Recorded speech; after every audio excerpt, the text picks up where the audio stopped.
Assalamu alaikum. Welcome to Isle Gap. You are in a, I am. My name is Amal. I live in Toronto, Ontario. 296. The location is 296 B Rexdale Boulevard, Unit 7 and 8. Welcome to my shop. I have two shops. One is for the dress. One is for the direct. One is for skirt and African dresses, all kind of scarf and wedding dress and Somalian dress and dress. You can see it on the video. Welcome to my shop.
We have the curtains,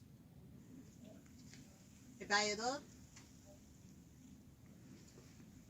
دبكة عروسة رخيصة بولصو حجابات